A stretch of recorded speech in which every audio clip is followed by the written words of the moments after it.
All right, so hi, my name is Elizabeth Demeo. I am the behavioral health educator over at DHEC. I cover all the counties, and Tiara asked me to present for you guys during Public Health Month. So let me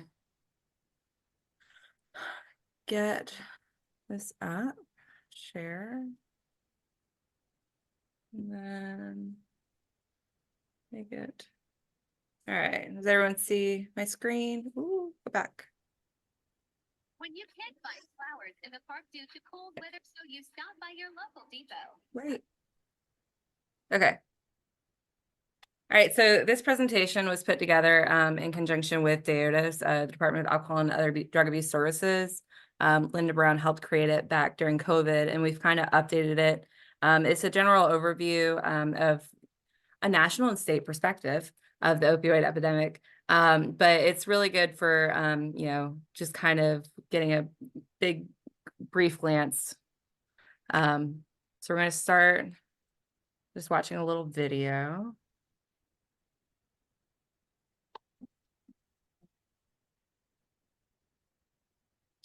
What are you licking? There are two main parts of the brain affected. If everyone can mute. By drug use, the limbic system and the cortex. The limbic system, located deep within the brain, is responsible for our basic survival instincts. So, when you do essential things to stay alive, like eat, drink, find shelter, build relationships, or care for your young, your brain reinforces behaviors that cause the release of dopamine from this region. That reward for surviving is also transmitted to the amygdala and hippocampus, which records a memory of that feeling so we seek it again. This is our survival hardwiring. Addiction also affects this area up here. That's the prefrontal cortex, which is what separates us from other animals. And this is where decision-making and impulse control live. When drugs or alcohol are used, they activate the very same dopamine process in the survival center. And when use is repeated, that substance can hijack that part of the brain. This hijacker changes the brain and weakens the system to make it believe that the primary need for survival is the drug. In hijacking the brain, it can usurp those primary motivations: food, water, shelter, relationships, and protecting our young. And the hijacker needs more and more of the substance to activate the same level of reward or feeling of pleasure, causing the brain tissue to become increasingly damaged with continued drug use.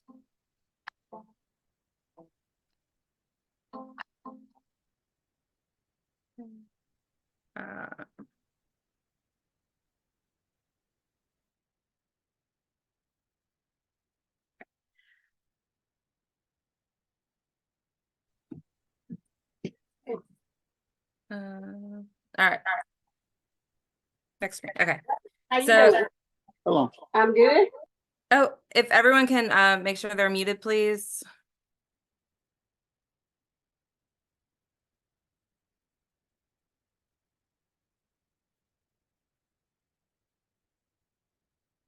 Okay. So it's estimated that 2.3 million Americans have substance use disorder that are serious enough to require treatment. Overdose death is the leading cause of injury of death in the United States, surpassing those deaths that were due to gun violence or automobile injuries. And then, as you can see on this slide, there was a rise of prescription overdose deaths in the late 90s and early 2000s. Oh, I'm sorry, I forgot to take that. I took that out. So prior to this slide, there used to be a different graph that kind of gave you a different overview, but there was a rise in opioid overdose deaths in the 90s and early 2000s. And that was the first foundation kind of caused by prescription drugs and overprescribing. And then that second wave started due to the reduction in access to prescription opioid medications in 2010, causing a lot of those addicted to turn to heroin use. And heroin overdose deaths began to rise in 2010, and in 2016, heroin overdoses surpassed the deaths caused by opioid medications. In 2013, the third wave started due to illicitly manufactured fentanyl.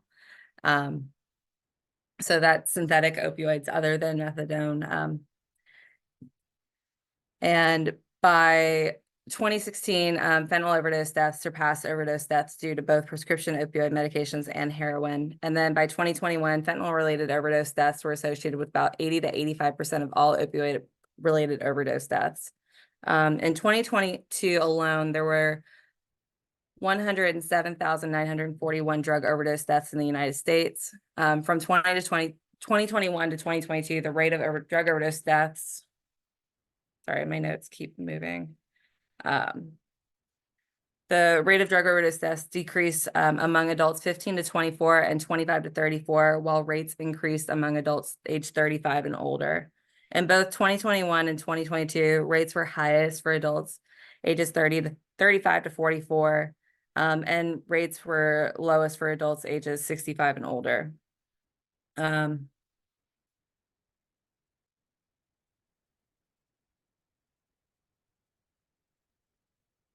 So this is just kind of a graphical overview of the drug overdose rates by county over the past couple of years. I apologize. I thought I updated all my slides. It's Monday, right? So back in 2003, you can see that the drug overdose death rates by county weren't as high as they are today. It looks like global warming took over, basically, in drug overdose deaths. And I don't know why my timing is going, but so as you can see, this is from the Vital Statistics DHEC report that they just published in 2023. The new report should be out soon, hopefully, with the 2022 updated reports. So you have your total drug overdose of 2,168. 2,000, roughly 2,000 of those were unintentional, and about 71 were intentional. And then this is just a county map to kind of depict your number of deaths, your most common drug overdose deaths per county. So Horry, Florence, Berkeley and Charleston, Richland County, Lexington, Aiken, York, Spartanburg, and Greenville all have pretty high death rates.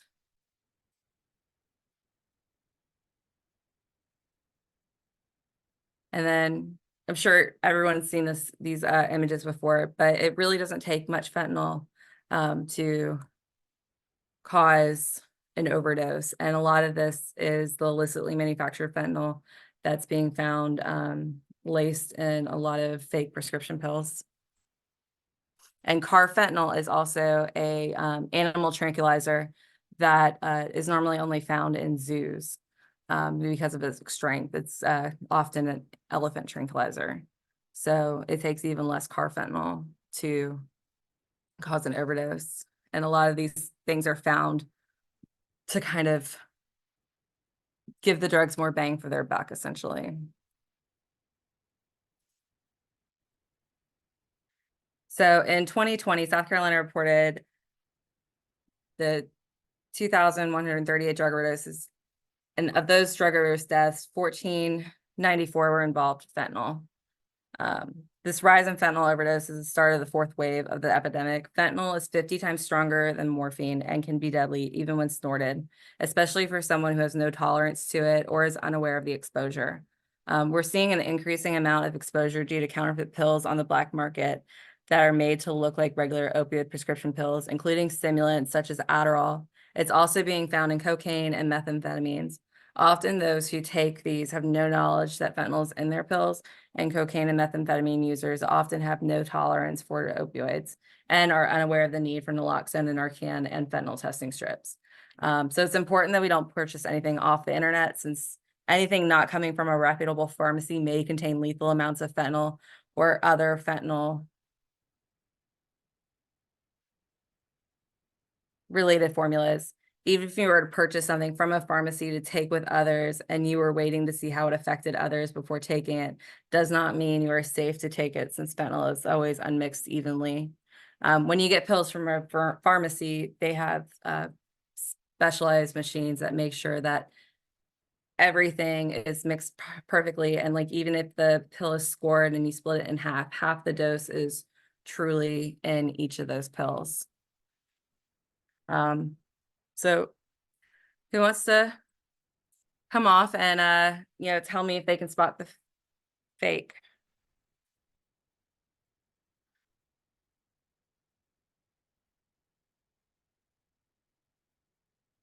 Does anyone think any of these are real?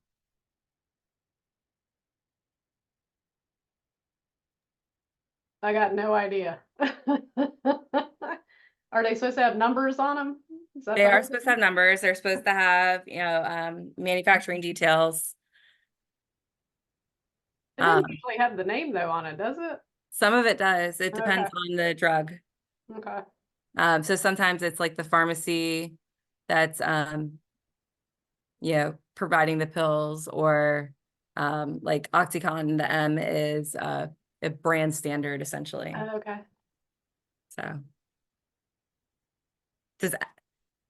I guess raise your hand if you think any of these are real.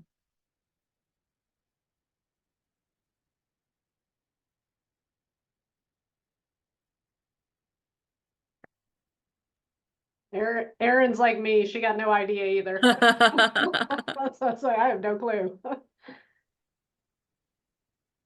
So Ah,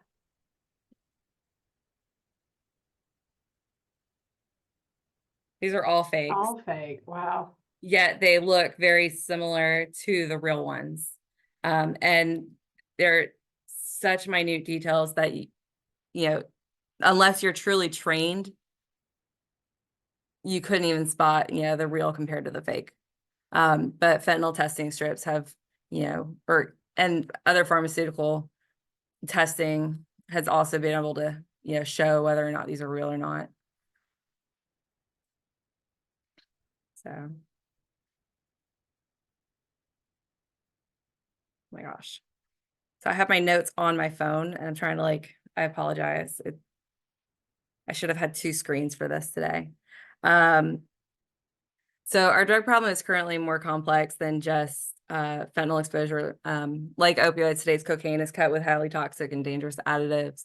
And even in the absence of fentanyl, some of the samples that were tested from Vermont and Kentucky additives include banned pharmaceuticals, veterinary products, analgesic pain relievers. So like your, Tylenols, your ibuprofens, sedatives, antihistamines, like Benadryl, Zyrtec, opioid pain medications, muscle relaxants, antiarrhythmics, and impurities from the heroin manufacturing process. And since 2010, some of these chemicals, such as aminopyrene, phenacetin, and levisimol, are also some of the new toxic additives. So, it's really not just opioids either. You have to kind of watch out for a lot of the stimulants that are coming out. And some of the severe health effects from these additives can include decreased production of red and white blood cells due to bone marrow damage, multifocal inflammatory leukoencephalopathy, hemolytic uremic syndrome, renal failure, multiple malignancies, and life-threatening cardiac arrhythmias. And adulterants which reduce white blood cells can lower immunity and increase opportunistic infections. Unknown concentrations from street drugs contribute to the potential for unknown, unexpected, and potentially life-threatening effects. And they're not routinely tested for by forensic laboratories on seized materials, medical examiners, or emergency departments. So chronic health problems that took years to appear before due to chronic drug abuse are taking about 6 months now if death doesn't occur first.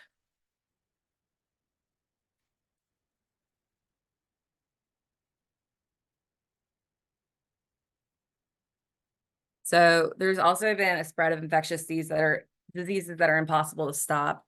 Hospitals are seeing a rise of admissions due to infections such as bacteremia, septicemia, cellulitis, abscesses, and endocarditis due to invasive bacterial and fungal infections due to unsafe injection drug practices, especially in young people.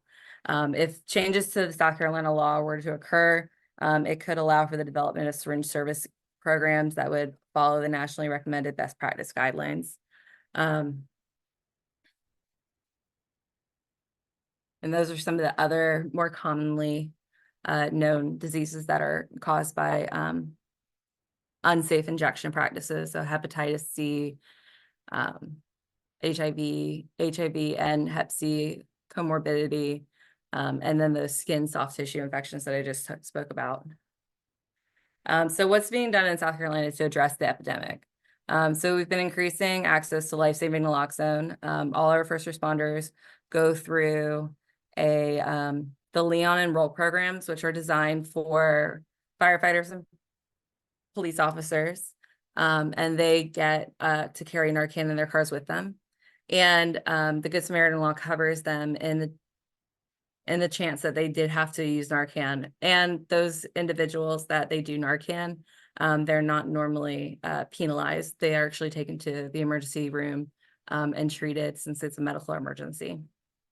There's also the prescription drug monitoring program, which tracks how many prescriptions are being given out to somebody, so that, you know, if a number of prescriptions were actually written on one person and being filled at multiple pharmacies, people can kind of see that there might be an issue going on, a diversion problem.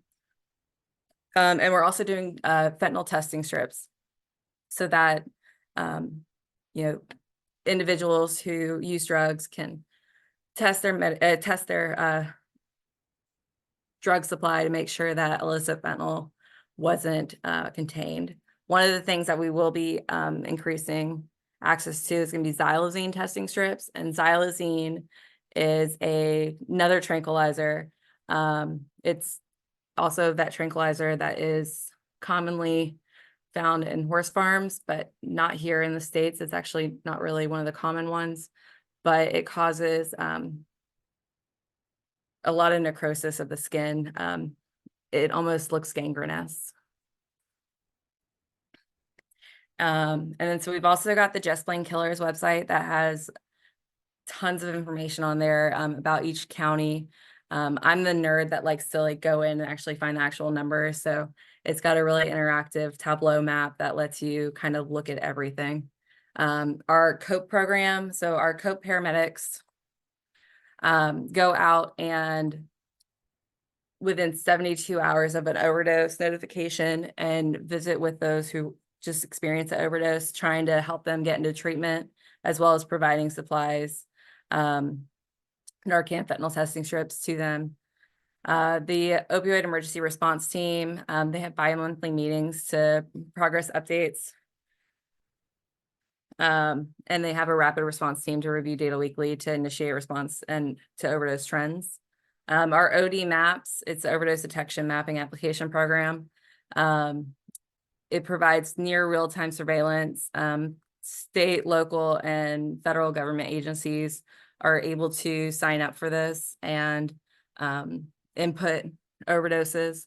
A lot of the coalitions that I work with, they will, you know, go back if there is a EMS that, you know, transport a patient and that EMS data is like they had an overdose and unfortunately it was fatal overdose, the coroner will go back and update to provide information on what exactly was in their tox screen. And then we've also recently created a community reduced opioid loss of life training that is similar to the role in Leon programs for first responders. But it's so that a community member can kind of get that first responder education and learn the signs and symptoms of an overdose. And they also get Narcan at the end of that presentation. So who's most at risk for an overdose? A person exposed to fentanyl either by ingesting, inhaling, snorting, or injection, and a person purchasing drugs off the street, whether or not it is prescription pills.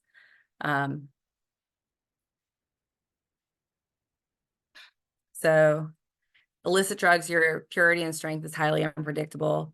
And, you know, due to lack of knowledge of dosing strength or due to counterfeit pills with unknown strengths. So persons who mix drugs, such as drinking alcohol with opioids, heroin, or drugs that may help with anxiety. Persons who have been using drugs for a long time and have developed tolerances. Weight, age, and a person's health status can also affect how the drug breaks down in their body, as well as people who use drugs alone. Sometimes too, people who who had created that higher tolerance, if they are unable to access their drugs for a while or had already had detox, say they were in jail and they came out and they go back to using, sometimes that higher tolerance that they used to have, definitely makes them more susceptible to a fatal overdose.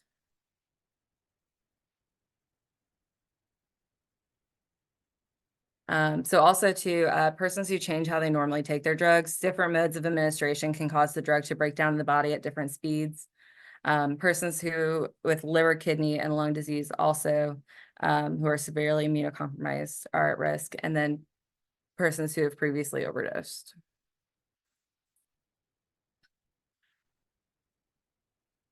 So these are just a list of the drugs that can be reversed by Narcan.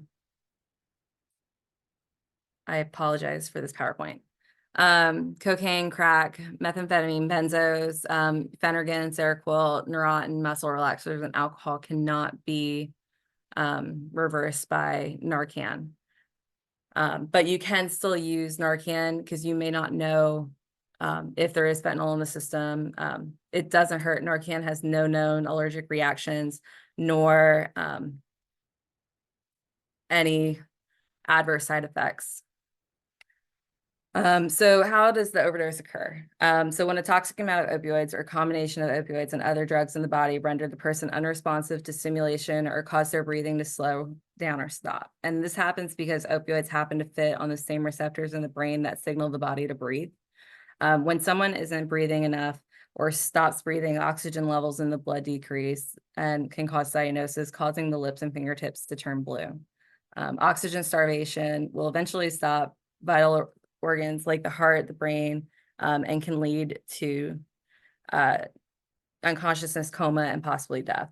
Within 3 to 5 minutes without oxygen, brain damage starts to occur, soon followed by death.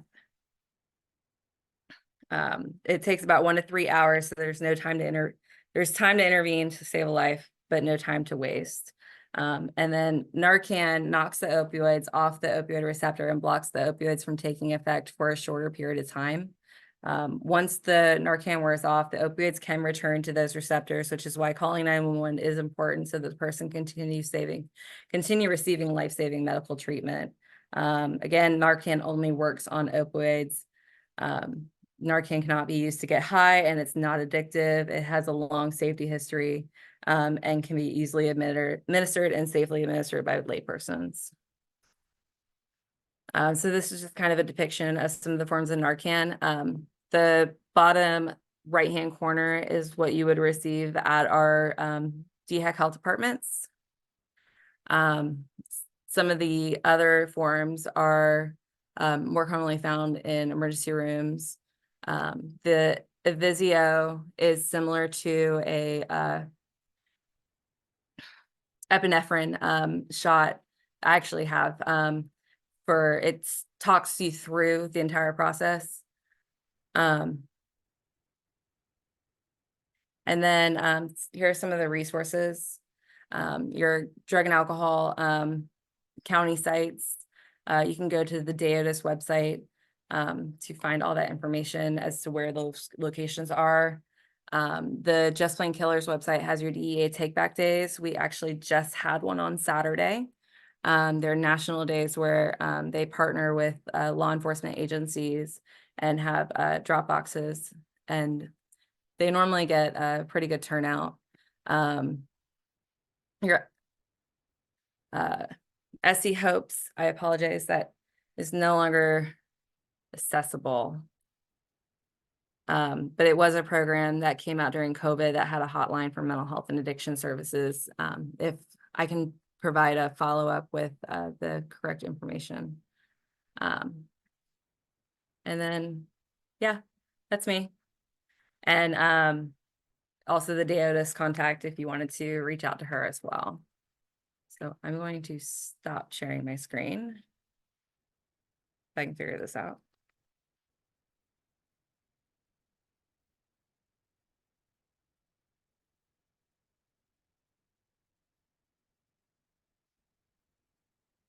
There it is. Okay.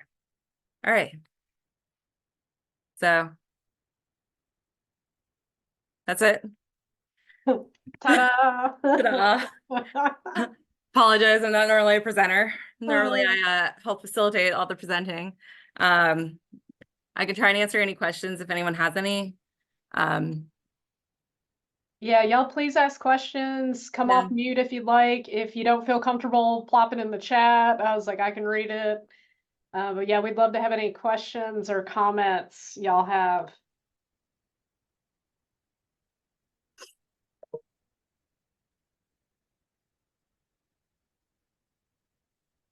So if I got a question, so just if like a regular old person like me wanted to get training, like where would I go? Like what? So if you wanted to, so you can go to any of our health departments or any of the drug and alcohol agencies around the state, and you can go inside and ask for Narcan. It's free, and they are, they can provide you information, like training right then and there. But you can also go to scdhec.gov/COPE. And that website has it's about a 1-minute video that walks you through how to give Narcan, as well as compressions only for CPR. We know that, providing, mouth-to-mouth resuscitation is important, but we can't really do that, without actually providing CPR training, so you can actually see how it's done. Whereas the compressions only training is a non-certificate program, so it was something cool to add. Yeah, I've done both. I just recently, a coalition had them come in and do the just hands-on one, which was still super helpful. Yeah, I was like, I feel like all of this is like life skills at this point to save somebody in a crisis. And that the community first responder reduced opioid loss of life program that we've started doing also is something that's really we've gotten a lot of good feedback from. So, any small groups that wanted to do it. We did one in Anderson last week. I drove from Charleston in the morning to Anderson. Yeah. And it was a group of 5 people, but it was still like, it was really 5 people can save. Well, and they work with a lot of populations that have like a lot of those poor socioeconomic statuses, and they see a lot on the streets, and they were like, we want our people trained, so we'll do it for any size group. Oh, that's fantastic. The girl who does it with me is the actual trainer for the role program. Her name's Danica Bass, and cool. it's a really fun that's awesome. Erin has a good question in the chat. She said, can you talk a little bit more about why the drugs are laced with additives and fentanyl?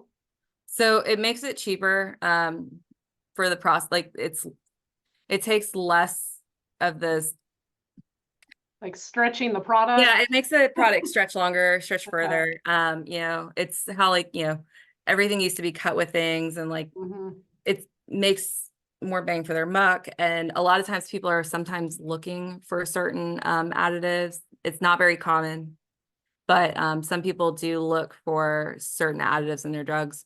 But the drug manufacturers use a lot of the fentanyl because it provides that same feeling that you would get from a regular OxyContin or something. Gotcha. And without them actually knowing. And so is fentanyl cheaper? Fentanyl is cheaper. Okay. Much cheaper. Yeah. There you go. Wow. Yeah. Okay. Oh, I got a question. Are there syringe exchanges in South Carolina or no? Or are people doing it on the side, like slyly? So in the upstate, Challenges Inc. Does a syringe service program, and they're very successful. They really reach out to the community, and I used to work in inpatient psych, and it was one of those things. I did tobacco cessation counseling. People aren't ready to change until they're ready. But by just like talking with them and like laying a hand on them and just showing that you care, this group cares, and those the people they work with know that they care, so they know that there's a safe person for them when they're ready to make that change. And I know there was a group in Horry County. I don't know if they're still currently providing the services, I think they ran into some issues. But it's currently not legal. It's Okay, that's not legal, but it's not illegal. Does that make sense? Oh, it's gray area. Yeah, it's a gray little spot. Okay. Yeah, so you know, Clemson Rural Health, we have a lot of HIV, Hep C screenings that we're doing, you know, so it's just the population, you know, being at risk. What else? What other questions do y'all have?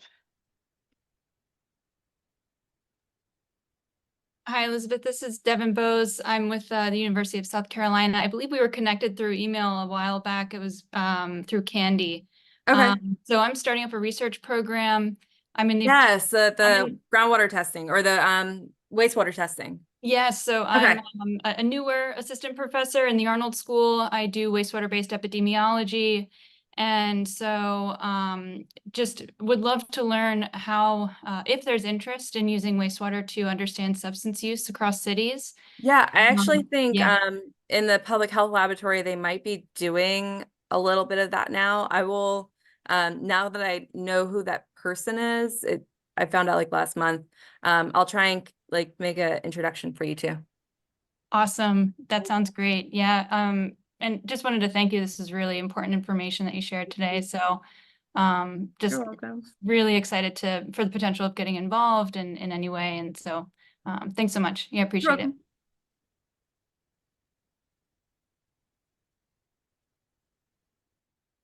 What other questions we got? I won't force y'all to stay on for the last 30 minutes, so just FYI. I do short and sweet. So. But I can put my contact information up on the screen if anyone, you know, does want to reach back out.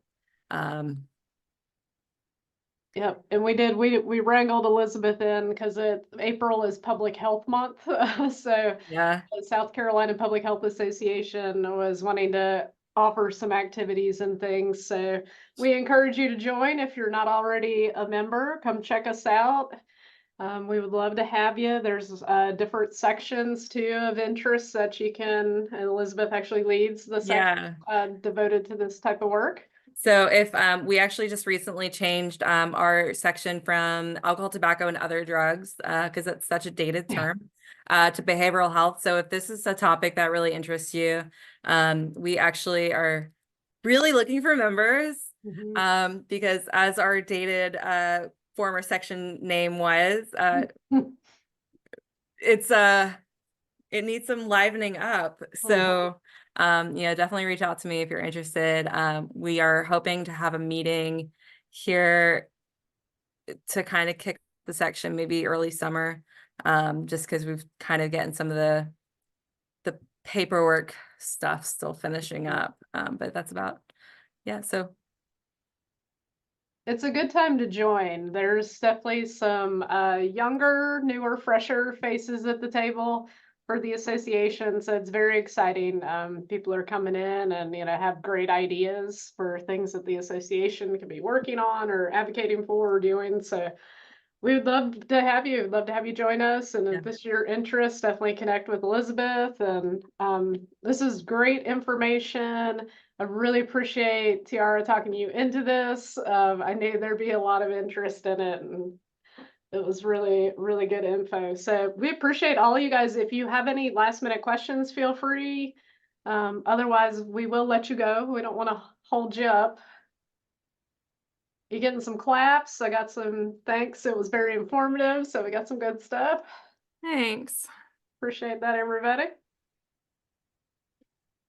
All right. Well, thanks, y'all. Enjoy the rest of your Monday. You only got 3 hours left in the workday. We can make it. We can make it. Thanks, everybody.